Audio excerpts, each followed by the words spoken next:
Today's topic is just kind of a couple issues I have with the time jump in Star Trek Discovery.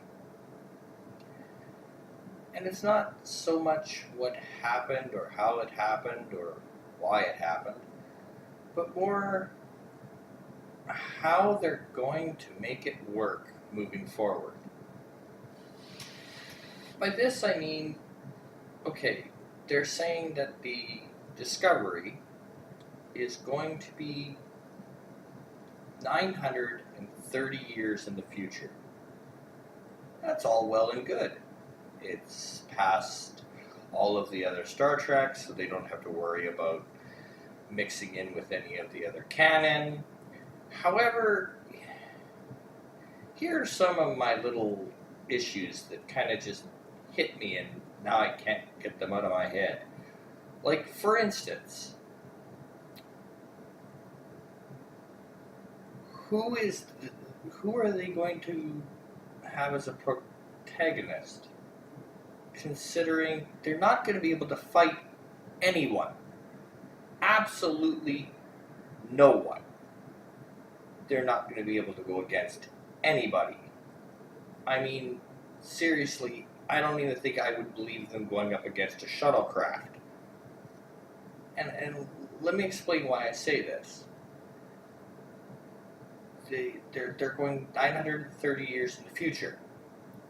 So what they're going to be asking us to believe is that a ship made over 930 years previously is going to be going against state-of-the-art ships of that time period. That would be roughly like getting a first-rate ship of the line back in the sailing era and going up against a World War II series battleship. It is not going to end well for the first rate. I don't care if it was the top of the line when it was built. It's now outdated. It will be outgunned, outclassed, outarmored by any ship it comes across. Absolutely anything. So there's that. I mean, another comparison would be a World War II Sherman tank versus a modern day Abrams. Same country, same manufacturer, kind of. Same country of manufacturer. But will anybody seriously leave me a comment stating that they'd rather be in the Sherman than in the Abrams? I don't think so. Second point. They're taking the Discovery, as I said, 930 years in the future. Great. So I guess they're not firing any torpedoes. Because if they do, how are they replacing them? Because you can't tell me in 930 years they're still using the same exact torpedoes that the Discovery is using 930 years in the past. I mean, we don't even use the same armaments as we did in World War II, and that's a lot less time to even think about. So, I'm confused.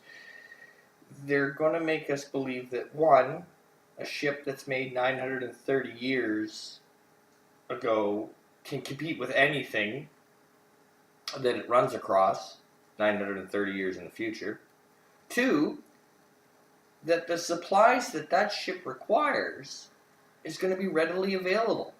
I mean, anybody who has a computer over 20 years old, okay, that's a bad example, a car over 20 years old. There we go. That's a little bit more easier to wrap my head around. You have a car that's over 20 years old. You can't exactly walk into the store and get parts for it. That's specialty order. And even then you're hoping and praying. So how are they going to get parts for the ship? How are they going to get supplies for the ship? Torpedoes, uh, parts for this, parts for that. 90, I mean, come on. Everything on the Discovery is going to be obsolete. Everything, from the computers to the warp core to the everything. It's going to be out of date. Nobody's going to be using that tech. So how exactly are they going to maintain the ship? Resupply its torpedoes complement. Unless they do a cop-out and just use some type of magic dust and go, poof, we have a new generator. But anyway, these are just a couple of random thoughts that have been ragging through my head. So, I don't know. If you agree, like. If you disagree, dislike. Leave me a comment. Tell me I'm wrong. And have a good one, folks.